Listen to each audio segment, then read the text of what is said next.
All right, we've got electron affinity next, and electron affinity is kind of similar to ionization energy, but in the opposite way. So, ionization energy was energy it takes to remove an electron. Electron affinity is going to be the energy released when an atom in the gas phase is going to accept an electron. So, ionization energy, we're talking about the formation of a cation. Electron affinity, we're talking about the formation of a anion. And it's important to recognize that if I want to remove an electron, I have to add energy. I have to put energy in to remove an electron.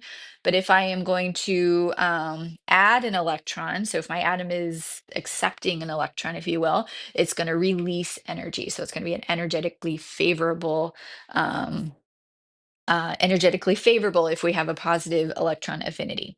So the equation that we're working with here that shows what's going on, similar to what we did with ionization energy, we're going to take a quick look at that one. So ionization energy, we started with a neutral gas phase atom.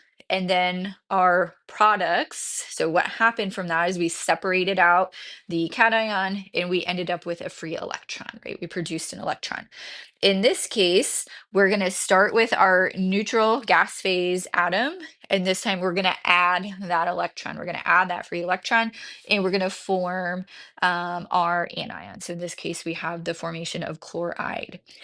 Just like ionization energy, electron affinity, we can talk about electron affinity for the first electron, second electron. So this one here is for the addition of the first electron. And we are expressing that energy in terms of kilojoules per mole. So kilojoules per mole of electrons added to mole of chlorine atoms. In general, the larger and more positive the electron affinity number, the more favorable it is that that atom will accept an electron and form a anion. If we look at our table, again, this is just main group elements. So we've got our S and our P blocks. So in general, probably one of the first things actually that jumps out is our noble gas column. Those all have negative electron affinities. And negative electron affinities mean that if you want to add an electron to the noble gases, you have to put energy in. So these are not favorable, right? So noble gases do not want additional electrons. If we look at the electron affinities in here and look at what the highest is, so fluorine is going to be our highest. So if we think about just general trends, ignoring, I'm going to just cross out our noble gases. So over here, we have high electron affinity in this top right corner. And then down in the bottom corner, so here we've got barium, these are quite low, cesium, so down in this corner, these are going to be low electron affinities.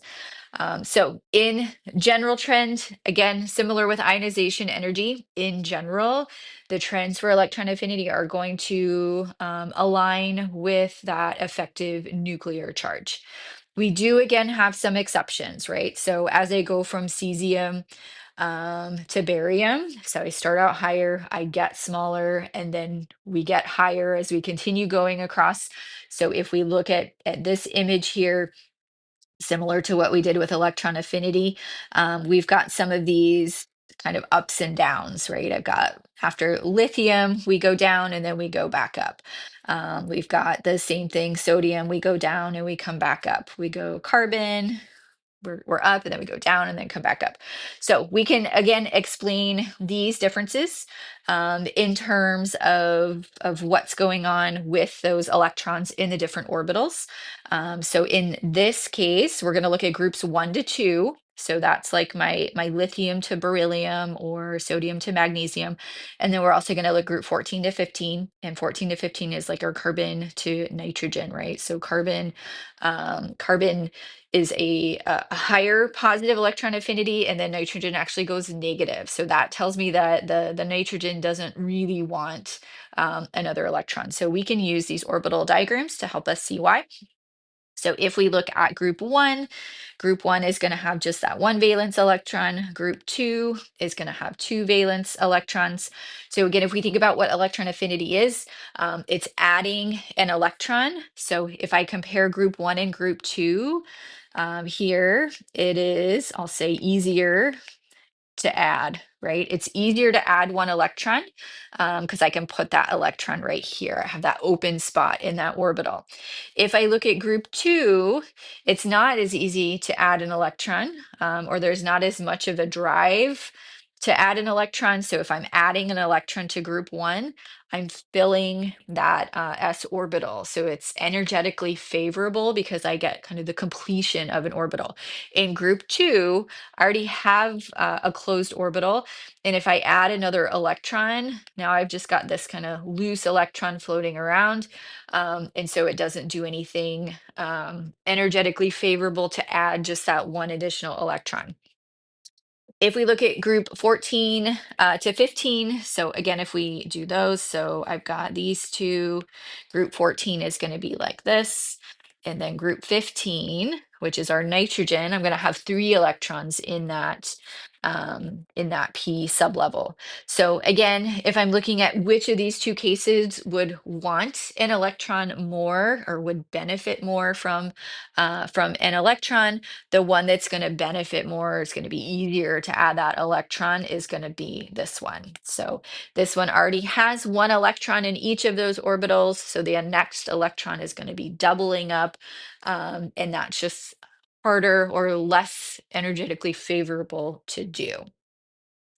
All right, let's look at example 4. So example 4, we have again a set of elements. So let's look, we've got boron, aluminum, carbon, is it chlorine or carbon? Yeah, boron, aluminum, carbon, and nitrogen. So I'm going to clear out my table. So I've got boron, I said carbon, nitrogen, and I already forgot the other one. So the other one was boron, aluminum, carbon, and nitrogen. So aluminum is here. Okay, so I've got this little, just a little group here. And then I'm asked a couple of different things. So one, which is the largest radius, atomic radius, highest electron affinity, and order them in terms of ionization energy. So first, which of these is going to be the biggest? So if we think about atomic radius, so atomic radius, our general trend says that these are the smallest and these are the biggest, right? So out of this grouping, this one is going to be the biggest. So I can go ahead and say which one has the largest radius. That is going to be aluminum. Which one has the highest electron affinity? So electron affinity.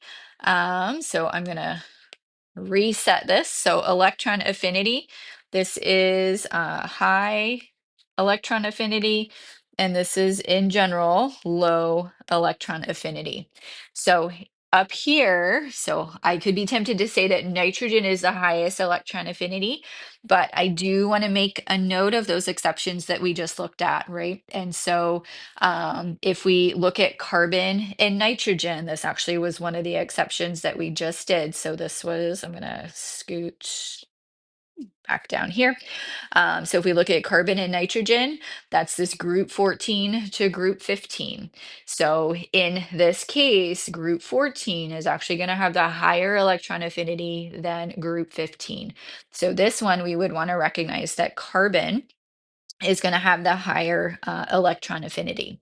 In this particular case, we could check using the little table, right? So here's carbon and here's nitrogen, boron, and aluminum. So we can actually just check those numbers, but you should be able to do this just based on the periodic table. So you will not have this table I'm showing right now when you take an exam.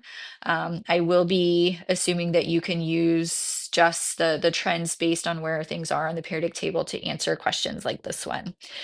C says order increasing in terms of increasing ionization energy. So ionization energy, our trend is, this is high here. Remember, this is ionization energy. So ionization energy is that basically saying how hard is it to remove the electron. So in this case, and this is low ionization energy. So down here, easy to remove. to remove, and then up here, hard to remove, right? To remove and electron. Okay, so we're ordering in terms of increasing ionization energy. So we aren't crossing any of those boundaries. So when we think about the boundaries where we had exceptions for ionization energy, so that was when I went from group 2 to group 3, or column 2 to column 13. So in this case, we can just say aluminum is our lowest, then we're going to go to boron, carbon, and nitrogen. So this is going to be aluminum, boron, let's see, aluminum, boron, carbon, and nitrogen. And I'll write them in this way. So aluminum, boron, carbon, and nitrogen would be the highest.